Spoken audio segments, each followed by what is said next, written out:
Hi everyone, it's Helen from Heritage Organic Seeds, and today we're going to kick off the Sow-a-long for our April subscription box. And first on the list is our Runner Bean White Emergo.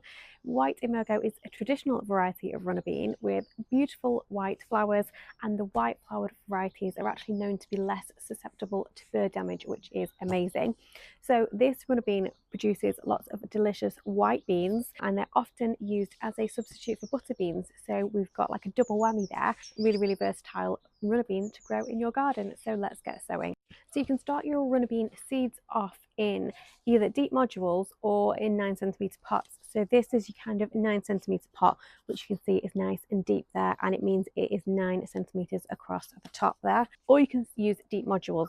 I've just got these big large modules. Ideally, I would prefer them to be a bit deeper. So if you have a root trainer or something, that would be great. It doesn't really matter. All that's going to happen is I'm just going to have to pop these on a lot quicker, but it's about all I've got space for at the moment. The greenhouse is absolutely chock-a-block full, so I'm working with what I can.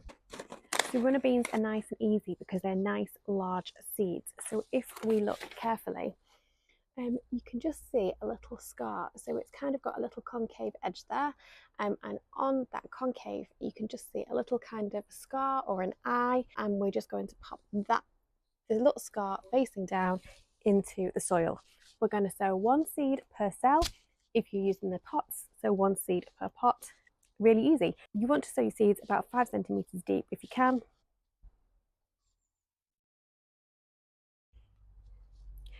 You can direct sow your runner beans if you would prefer. If you're like me and your greenhouses are absolutely chock-a-block full, if you want to direct sow them, you can. I would recommend waiting until next month though, so wait till May if you want to do that. Runner bean seeds will rot really easily if they're too wet or too cold. So the chances are, I know that the weather's beautiful now, but if you sow them now and then we get hit by a frost or lots of rain, then the chances are they're going to rot before they even come up. So if you do want to direct sow, just wait until next month. After the risk of frost has passed would be the best time. They'll soon come up really quickly. So if you want to hang on, please feel free. You're not going to be too far behind, I promise you. So I'm actually going to be doing a edible garden up at Arley Hall this year for their garden festival. So I'm going to use my runner beans as part of that garden display. Because like I say, this variety has got white flowers, so they're going to look really pretty white flowers, and I'm trying not to do it like a sort of traditional allotment. I'm trying to kind of showcase what you can do in just a small space, or how you can bring more edible things into your own garden. So that's really exciting, very scary and exciting, but yeah, so I really want these white flowered varieties to grow for that, just because they're so pretty and delicate. And then I'm just going to top up with a bit of soil, just because I've kind of pushed that down quite a way.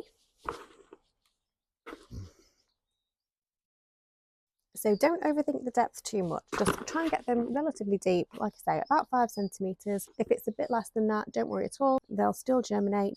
It's not really a science to it. And then I'm just going to lightly water the seeds. We don't want the soil to be too wet. So runner beans are going to rot if they're too wet and too cold. So it's beautiful weather now, which is perfect time to start sowing your beans.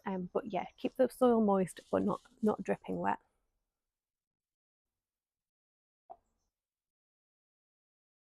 And then we're just going to pop our little plant label in so that we know what we've sown.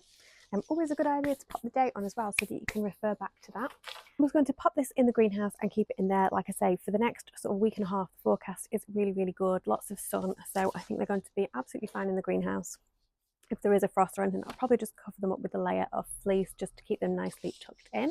And then once the seedlings start to emerge, just grow them on for a little bit, just so they can develop their root system and put on some healthy top growth. Like I say, I'll probably have to pop these on a little bit quicker than you guys, just because my modules aren't as deep as would be ideal. And then around about mid-May, after the risk of frost has passed, I think our frost up here in Cheshire is usually around about mid-May.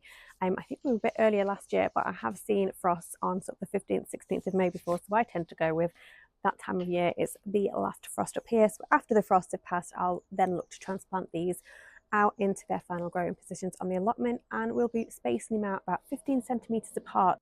So it's the perfect time now to get your runner bean canes all ready and set up in the final growing positions, or it is a great job to do over the Easter weekend. So the runner beans can grow to about 3 meters tall, so you want some nice tall bamboo canes, or you could use an archway or something similar, or if you're growing up a fence, just make sure there's some trellis going up the height of your fence. So get that ready before you pop your beans into the ground. Like I say, harden the seedlings off around about mid-May, and then transplant them into their final growing positions around 15 centimeters apart, and they will happily grow up those canes all summer long. So once the runner bean plants reach the top of their canes or support system, you can simply pinch out the top growing tip, and that will stop the plants from growing any taller, and it will encourage the plant to really kind of fill out down the length of the plant, and you'll have nice bushy runner beans, which will produce lots of lovely beans for you to enjoy over the summer. You do want to keep your runner bean plants well watered during the summer season.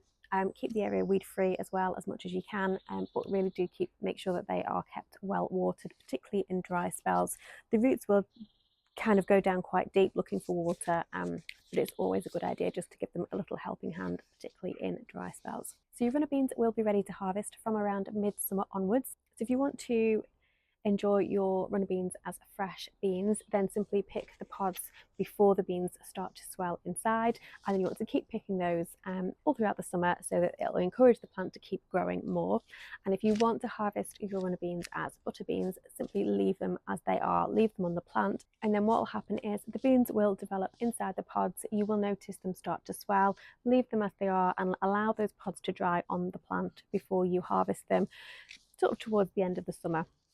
You want to try and harvest them on a dry day so that the pods are nice and dry, and then you'll be able to shell them, and just make sure that the beans are completely dry before you pop them into storage for the winter, and then you can use them in lots of lovely soups and stews throughout the colder months. I hope you enjoyed this video. If you have any questions at all, please do reach out to me. Always happy to help. Drop me an email, hello@heritageorganicseeds.com, or send me a little message on Instagram, and I will be happy to help.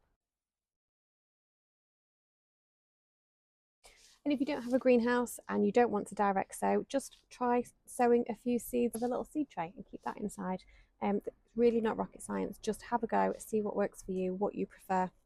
So we've got our 3 seeds per cell, and we're just going to cover with a light layer of compost. So just make sure that compost is nice and crumbly between your fingers, so you're not adding more clumps to the top.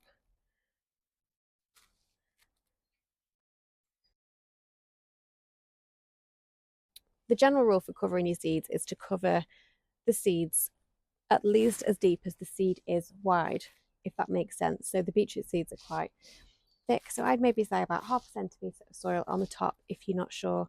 Again, it's not rocket science. Don't do them too deep. Just scatter a thin layer of soil. That is all there is to it. And of course, don't forget to mark your seeds, because you might think that you'll remember what you sowed where. I promise you won't. Even the best gardeners forget what they sowed. So I've just taken my lollipop sticks that were in the subscription box, and I've just written the variety and the date, just so that I know when I sowed my beetroot, and just pop those in like that, and then just give it a light water.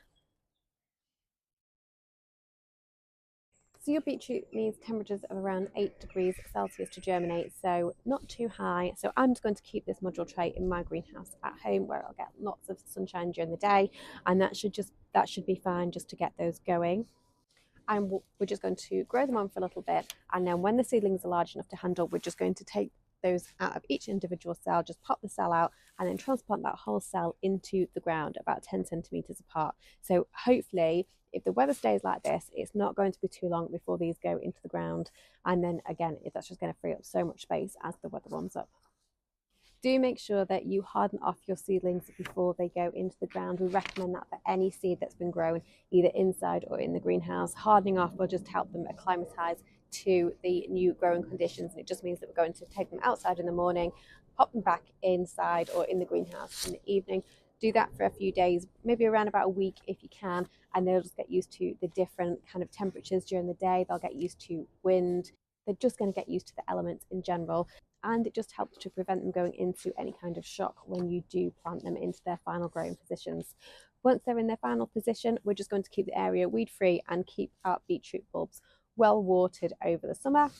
And then all being well, we should be able to start harvesting our beetroot from around about July and on into the autumn. So as I said before, do keep successional sowing your beetroot. Set a little reminder on your phone if you need to, and then just keep the process going. So you've always got some fresh, delicious beetroot bulbs to enjoy over the summer and into the autumn. I hope you've enjoyed this sew along video. If you have any questions at all, as always, please do feel free to reach out and I'll be more than happy to help.